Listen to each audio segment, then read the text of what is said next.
malam, banyak dari kita pernah melakukannya dengan terpaksa dan mengalami kejadian mengerikan di acara itu.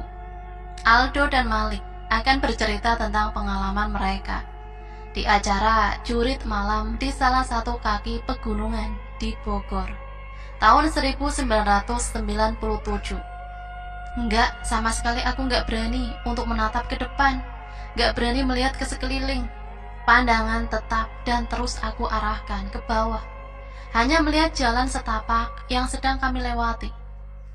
Pocongnya masih ada, Dok, masih berdiri di bawah pohon. Begitu Malik bilang sambil menangis pelan. Udah, Lik, jangan kamu lihat terus, jangan lihat lagi, jawabku pelan. Kami terus menyusuri jalan setapak ini, jalan setapak tanah yang semakin licin karena tumpahan air hujan yang terus turun menggerimis. Pepohonan rindang memenuhi hampir seluruh ruang hutan yang sedang kami coba untuk lewati. Bunyi dedaunan bertepuk satu dengan lain karena bergoyang ditimpa tetesan air hujan, bukan karena angin. Semakin menambah mencekam suasana. Aku dan Malik masih dalam perjalanan menuju pos 4. Sungguh perjalanan yang teramat panjang. Ketakutan terus menyeruak memenuhi isi jiwa dan pikiran. Aldo, aku sudah gak kuat lagi, aku capek banget, Do. Sekali lagi Malik berkata dengan gemetar. Sedikit lagi kita harus kuat, gak bisa berhenti di tempat kayak gini, jawabku. Pocongnya masih ada, Do. Bau kentang rebus samar-samar terus tercium sejak tadi. Tercium di antara bau tanah yang tersiram hujan. Siapa yang merebus kentang di tengah hutan pada tengah malam seperti ini? Entah apa yang ada di dalam pikiran. Detik berikutnya aku malah melirik ke tempat di mana pocong itu berada. Benar Malik bilang, pocong masih berdiri di bawah pohon yang jaraknya hanya beberapa meter dari posisi kita sedang berjalan. Berbalut kain putih kusam. Ada ikatan di beberapa tempat di bagian tubuh, sehingga bentuknya terlihat jadi semakin jelas. Aku mempercepat langkah, semakin cepat melangkah, hingga nyaris berlari. Ketika beberapa saat berikutnya, pocong itu seperti bergerak mendekat. Aku genggam erat tangan Malik, menariknya dengan paksa agar mempercepat langkah juga. Tangisan Malik makin terdengar, nyaris berteriak ketika sadar kalau pocong semakin dekat dan mendekat.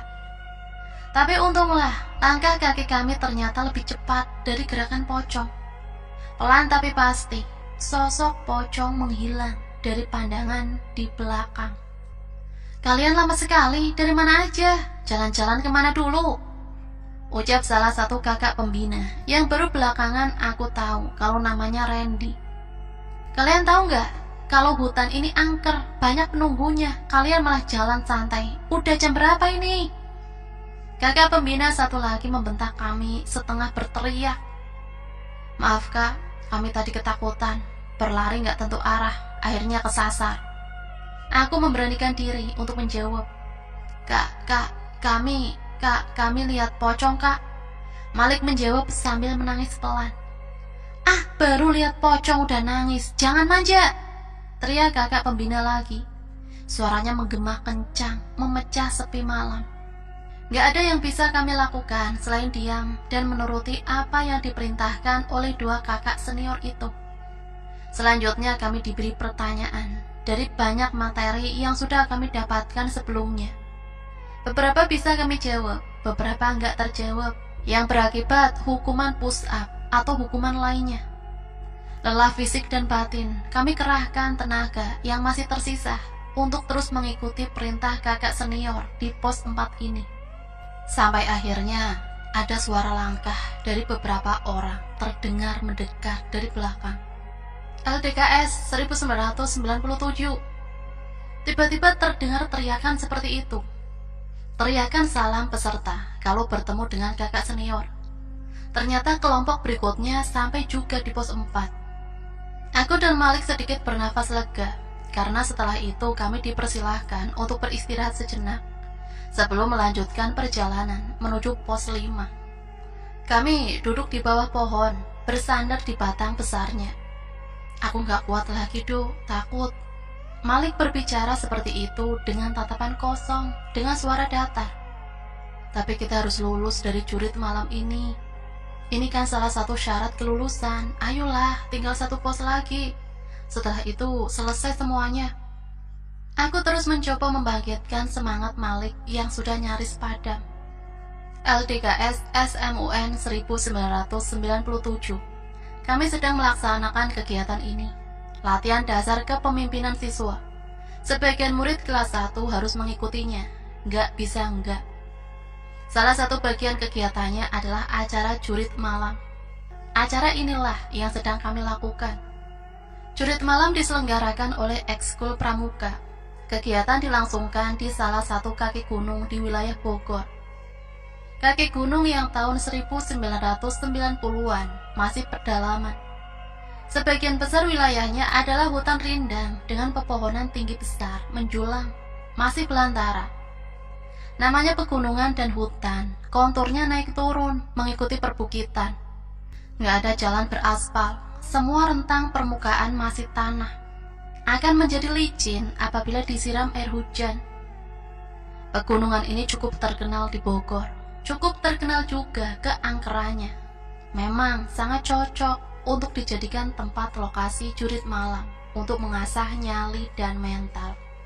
Aku Aldo, murid kelas 1 salah satu SMUN di Jakarta, angkatan 1997. Sedang dalam satu bagian acara LDKS jurit malam.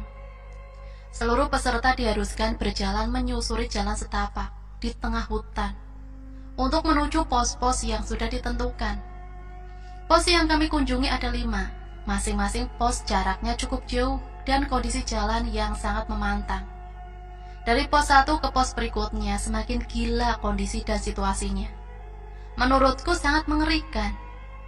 Masing-masing siswa dibentuk per kelompok.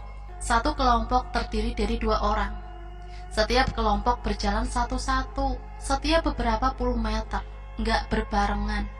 Sebelum acara dimulai tadi, para kakak panitia dan pembina sudah mewanti-wanti kepada kami untuk selalu hati-hati.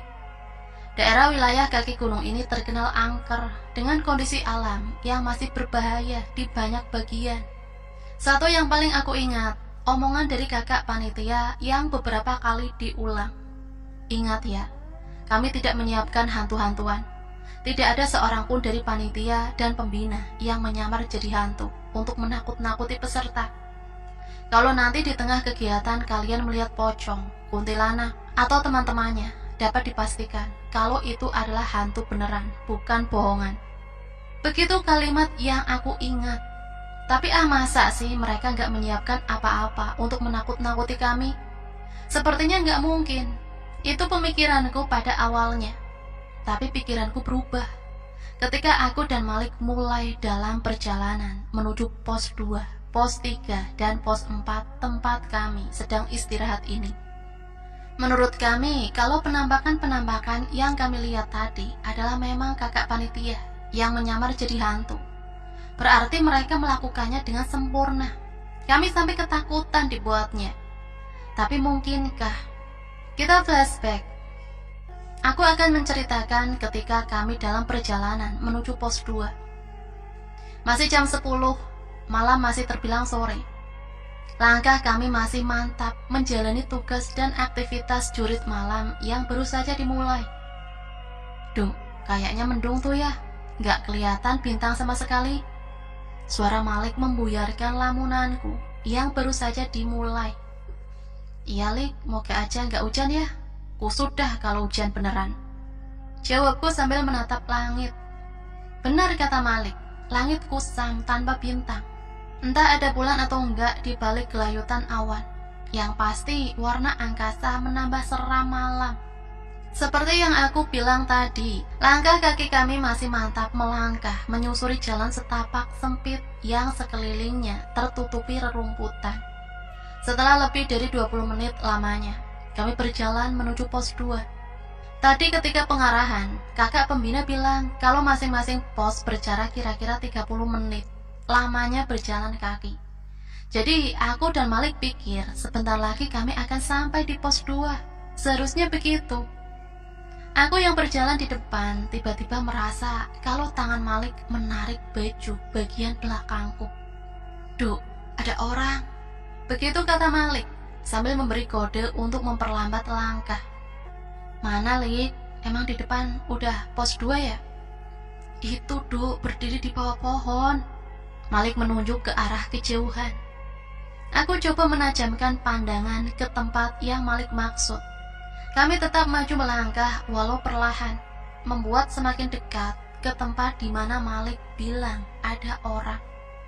Setelah sudah beberapa belas meter kami melangkah, akhirnya aku dapat melihat kalau benar ada orang. Kami belum terlalu dekat berjarak dengan sosok itu, tapi aku dapat melihatnya cukup jelas, tepat di bawah pohon, di pinggir jalan setapak yang akan kami lalui. Orang itu berdiri dengan tegap sempurna, postur istirahat di tempat. Dia menghadap ke arah selatan, sementara kami berjalan menuju ke barat. Jadi kami melihat dia dari samping. Ketika jarak kami hanya tinggal beberapa meter saja, barulah aku dapat melihat sejelas-jelasnya tampilan sosok itu. Seorang laki-laki masih muda, sepertinya SMU juga, sama seperti kami. Namun mungkin 1 atau 2 tahun di atas. Berpakaian pramuka lengkap, mengenakan topi pramuka, kacu, dan tangan kanannya memegang bambu panjang yang berdiri tepat di sampingnya. "Kayaknya kakak panitia, Dok, kita permisi aja," begitu kata Malik sambil berbisik. Aku setuju. Kami terus berjalan sampai akhirnya harus melintas tepat di depan sosok yang kami pikir adalah kakak panitia yang sedang bertugas. LDKS 1997. Setengah berteriak, aku dan Malik memberi salam tanda kegiatan. "Permisi kak, kami mau lewat." Aku menambahkan. Kakak panitia itu tetap diam, tak bergeming. Posisinya gak berubah, tegap beristirahat di tempat, pandangannya lurus ke depan. Sama sekali gak menatap kami. Namun ada perubahan, walaupun gak mengucapkan sepatah kata pun, tapi wajahnya tersenyum. Senyum menyeringai, tanpa ekspresi. Wajahnya pucat, seperti orang sangat kelelahan. Beberapa detik lamanya, aku dan Malik kikuk sambil diam berdiri di hadapannya. Bingung harus berbuat apa, serba salah. Sementara kakak panitia itu tetap pada posisinya. Saat itu aku berpikir kalau memang dia ditugaskan untuk menakut-nakuti kami. Tugasnya berhasil karena aku dan Malik mulai merasa ketakutan, mulai merasakan kejanggalan. "Ayo jalan aja, Lik, kayaknya ini bukan pos 2. Aku bilang begitu. Gak menjawab apa-apa, Malik langsung melangkah. Aku mengikuti langkahnya yang terburu-buru. "Permisi kak." Sekali lagi aku mengucap salam. Tetap dia gak bergerak sama sekali. Posturnya tetap seperti itu dengan wajah tersenyum datar. Aku dan Malik terus berjalan meninggalkannya. Sebelum kami jauh pergi meninggalkan, aku sebentar melirik ke belakang. Gak ada perubahan. Posisi kakak panitia itu belum berubah. Dia tetap berdiri pada tempatnya. Sekitar 10 menit kemudian kami sampai di pos 2. Ada beberapa kakak panitia yang menunggu pos ini. Di sini kami diberi tugas dan pekerjaan yang belum terlalu melelahkan. Semua dapat kami selesaikan dengan baik. Setelah itu, kakak panitia mempersilahkan kami untuk beristirahat sejenak. Nah, ketika kami tengah beristirahat, kelompok berikutnya berdatangan. Sehingga pos 2 jadi nggak terlalu sepi lagi. Aku masih penasaran dengan kakak pembina yang tadi berdiri sendirian di bawah pohon sebelum kami sampai di pos 2. Makanya aku menanyakan hal itu kepada teman dari kelompok yang datang setelah kami. 5 atau 10 menit sebelum sampai di sini, kamu berdua ketemu kakak pembina nggak? Berdiri di bawah pohon sendirian, ditegur diem aja, tapi senyum, lihat nggak? Tanya aku. Kakak pembina? Nggak ada ah, kami nggak ketemu siapa-siapa. Sekalinya ketemu orangnya di pos 1 dan pos 2 ini, di antaranya nggak ada orang. Jawab teman itu tegas. Aku dan Malik saling bertatapan kebingungan. Mungkin memang kakak panitia itu sedang terpisah dari kelompoknya, pikir aku dan Malik. Tapi setelah aku perhatikan lagi, ternyata di pos 2 nggak ada kakak pembina yang berdiri sendirian tadi. Wajahnya mereka jelas-jelas berbeda. Aduh, Malik, cukup istirahatnya. Kalian sekarang jalan ke pos 3. Lebih hati-hati lagi, walaupun jaraknya dekat, tapi kondisi jalan menanjak terus. Berdoa dulu sebelum jalan, semoga selamat sampai pos 3. Begitu kata salah satu kakak pembina. Aku dan Malik langsung berdiri dari duduk, berdoa sebentar, lalu kami melanjutkan perjalanan menuju pos 3. Benar kata kakak pembina di pos 2 tadi, jalur menuju pos 3 cukup menantang, lebih banyak menanjak, walau jalan setapaknya lebih besar. Pemandangan sekeliling tetap sama. Pepohonan rindang memenuhi ruang hutan yang gelap gulita tanpa cahaya. Hanya lampu senter di tanganku yang menembus kelam, memberi jalan mata untuk melihat lebih jauh di depan. Dari kejauhan kami mendengar suara air terjun yang bergemuruh pelan. Gunung itu memang cukup banyak memiliki air terjun indah di beberapa sudutnya. Duk, aku capek, jalannya nanjak, pelan-pelan dulu duk. Malik yang berjalan di belakang berucap dengan nafas ngos-ngosan. Iya, jawabku pendek sambil memperlambat langkah. Malik benar, jalan menanjak yang tengah kami lalui ini cukup konstan. Sama sekali nggak ada kontur datar atau menurun untuk beristirahat sejenak. Terus aja menanjak. Duh, istirahat aja deh sebentar ya, aku nggak kuat nih, jalannya nanjak terus. Gak tega aku melihat Malik, badan besarnya terlihat lelah. Pakaian pramukanya basah bermandikan keringat. Akhirnya kami berhenti untuk beristirahat sebentar. Suara jangkrik dan binatang malam mulai terdengar bersahut-sahutan. Sementara pepohonan rindang tetap diam, gak bergerak. Tempat kami berhenti itu agak tinggi posisinya, sehingga kami dapat melihat jalanan di belakang. Jalan menurun yang sudah kami lewati sebelumnya. Tapi ya itu, hanya gelap aja yang kelihatan. Aku melihat sekeliling sambil mengarahkan lampu senter, coba memperhatikan sekitar. Gelapnya malam di kaki gunung itu mulai sedikit menggoyangkan nyali. Sepinya seperti memperhatikan kami yang tengah berdiri sendiri. Yuk jalan lagi, Lik, agak mulai ngeri, merinding aku. Aku berbisik ke Malik. Iya dok, kok agak serem ya, ayo jalan deh. Lalu kami mulai melangkahkan kaki. Tapi, sebentar duk. Malik memegang lenganku, menahan aku supaya berhenti berjalan. Kamu denger gak? Malik bilang begitu. Denger apaan, Lik? Ada suara duk, kayak suara langkah orang jalan. Lalu aku diam dan menajamkan pendengaran. Benar, ternyata terdengar ada suara di kejauhan. Awalnya sangat samar, hampir-hampir gak terdengar. Tapi ya, pasti suara itu berasal dari belakang, dari jalan yang sudah kami lewati sebelumnya. Jalan yang posisinya berada di bawah, sementara aku sudah agak di atas.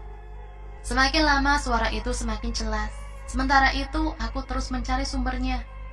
Lampu senterku kuarahkan cahayanya ke tempat yang kami curigai sebagai asal suara. Kira-kira suaranya seperti suara langkah kaki yang sedang berbaris. Seperti ada kelompok orang yang sedang berjalan bersamaan. Suaranya semakin jelas, semakin yakin kalau itu memang suara orang yang sedang berjalan berbaris. Dan mereka sedang berjalan menuju ke arah tempat kami sedang berdiri.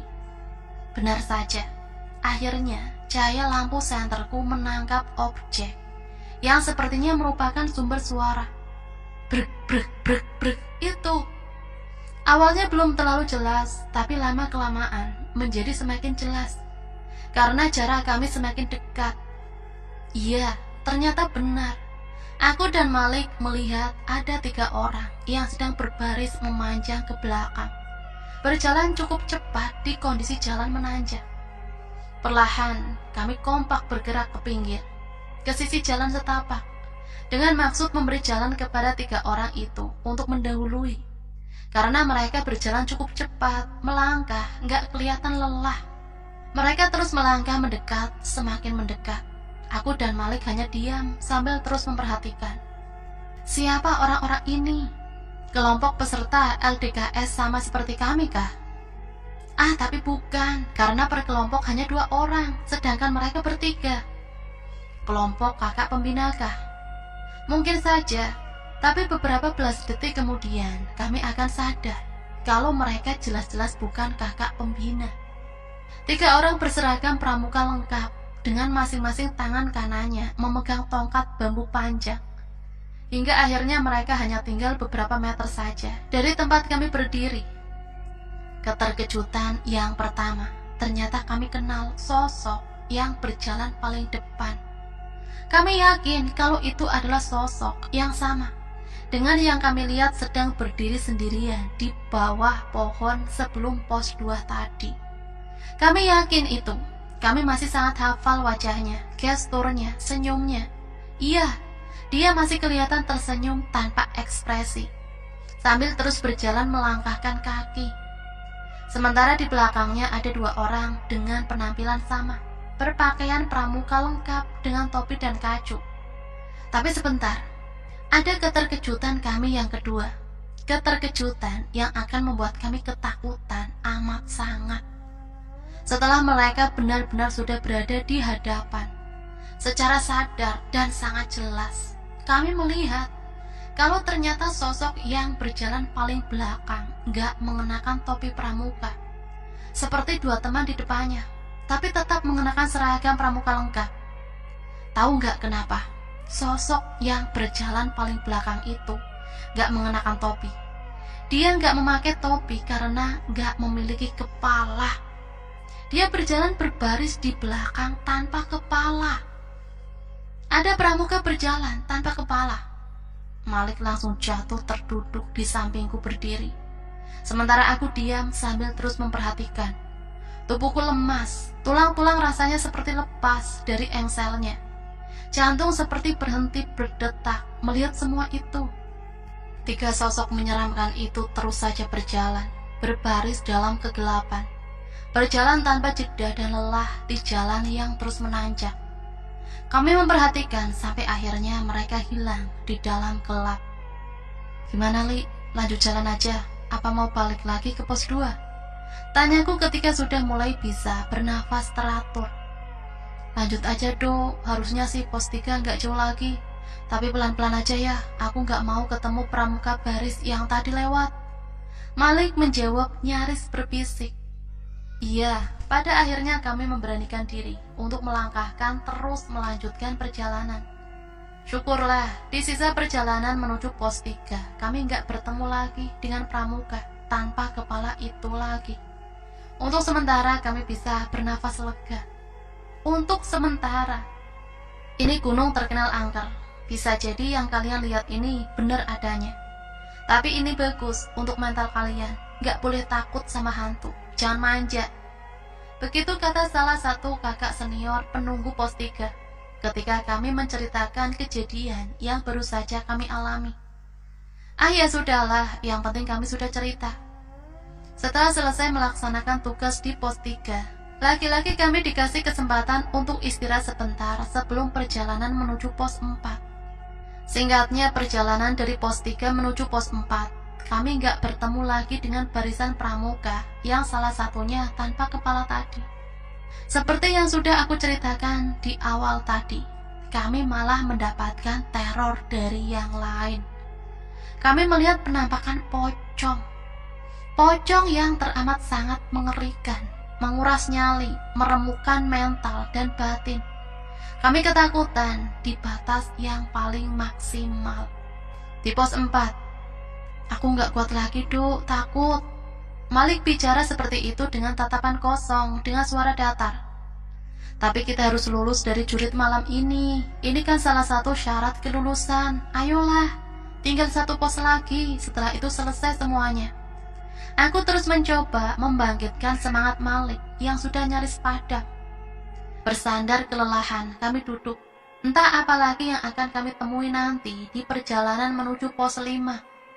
Aku yang biasanya pemberani, kali ini merasakan pengalaman yang sepertinya memberikan arti lain dari kata takut. Nyaliku bergetar hebat, mentalku goyah. Tapi walaupun begitu, kami harus tetap maju. Harus menyelesaikan jurit malam ini. Aldo, Malik, cukup istirahatnya. Ayo kalian jalan ke pos 5, pos terakhir. Salah satu kakak pembina memberi kami perintah. Kemudian kami berdiri dan mulai berjalan lagi menuju pos 5, pos terakhir. Kondisi jalan menuju pos 5 ini lebih banyak menurun.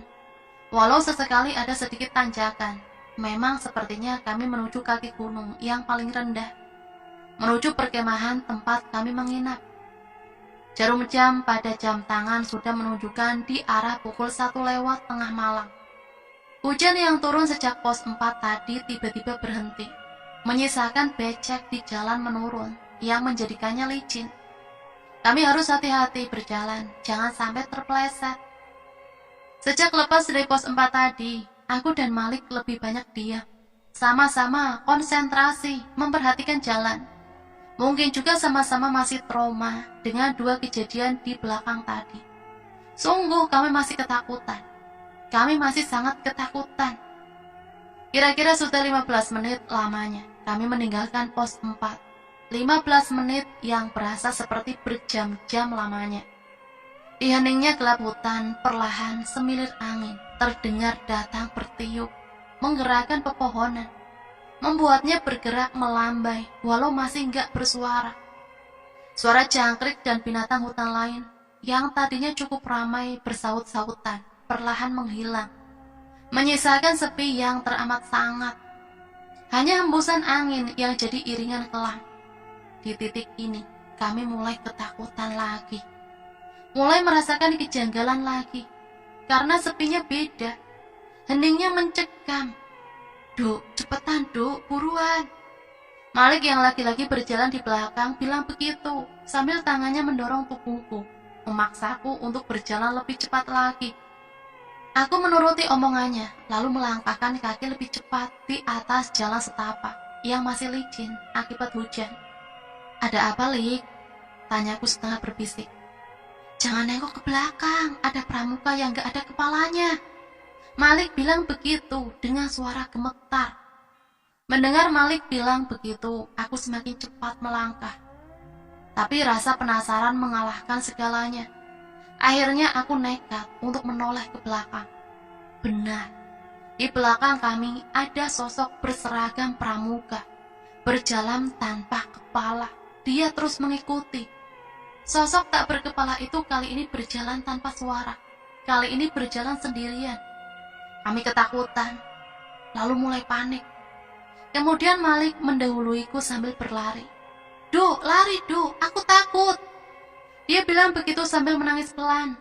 Sontak, aku jadi ikut berlari di belakang Malik. Sekali lagi aku melirik ke belakang.